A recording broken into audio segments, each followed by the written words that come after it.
آپ نے فرمایا کہ اے عائشہ کیا تم جانتی ہو یہ کون سی رات ہے؟ میں نے عرض کیا اللہ اور اس کے رسول زیادہ جانتے ہیں۔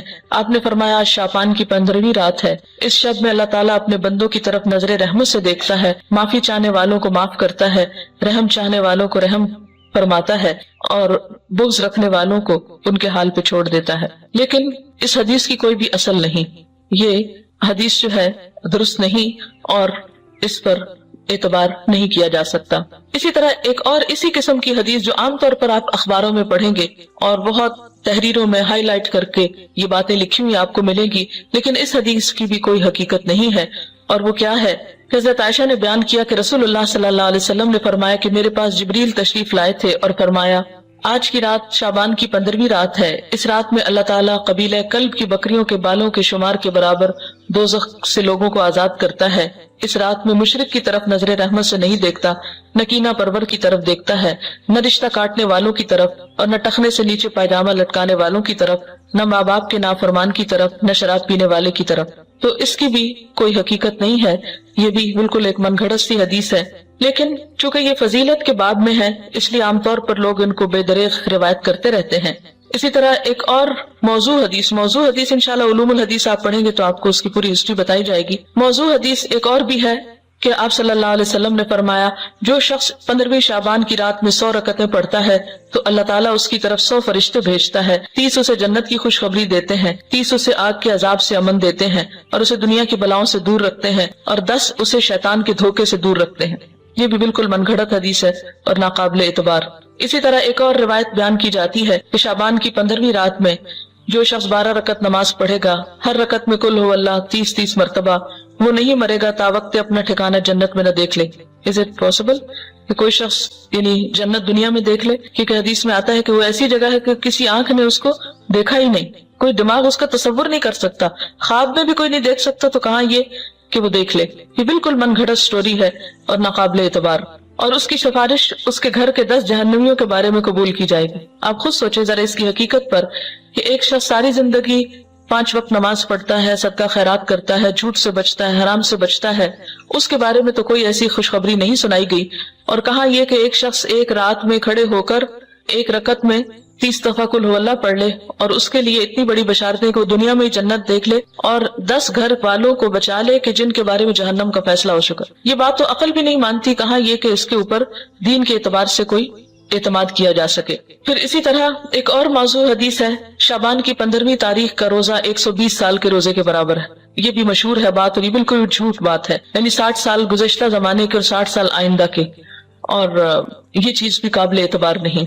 تو جو صحیح روایات سے ہم کو پتہ چلتا ہے شعبان کے بارے میں وہ کیا ہے کہ اس مہینے میں روزوں کی فضیلت ہے، یعنی ایک برکت والا مہینہ ہے، رمضان کی ابتدا ہے، رمضان کی تیاری ہے، اور کثرت سے نفلی روزے رکھنے چاہیے۔ ہاں 15 شعبان کے بعد نفلی روزوں سے بھی روکا گیا ہے تاکہ رمضان کے لیے کمزوری نہ ہو اور رمضان کے روزے چھوٹنے کا اندیشہ نہ ہو۔ ایک آیت جو عام طور پر اس رات کے بارے میں قرآن پاک سے کوٹ کی جاتی ہے وہ سورۃ الدخان کی یہ آیت ہے، انا انزلناہ فی لیلۃ مبارکۃ انا کنا منذرین فیہا یفرق کل امر حکیم امرا من عندنا انا کنا مرسلین رحمتا من ربک انہ هو السمیع العلیم۔ ترجمہ ہے اس کا، بے شک ہم نے اسے برکت والی رات میں اتارا ہے، بے شک ہم خبردار کرنے والے ہیں، اس میں بانٹا جاتا ہے ہر حکمت والا کام ہمارے پاس کے حکم سے، بے شک ہم بھیجنے والے ہیں تمہارے رب کی طرف سے رحمت، بے شک وہی سنتا جانتا ہے۔ یہ آیات مکہ معظمہ میں نازل ہوئی، واقع معراج سے قبل نازل ہوئی۔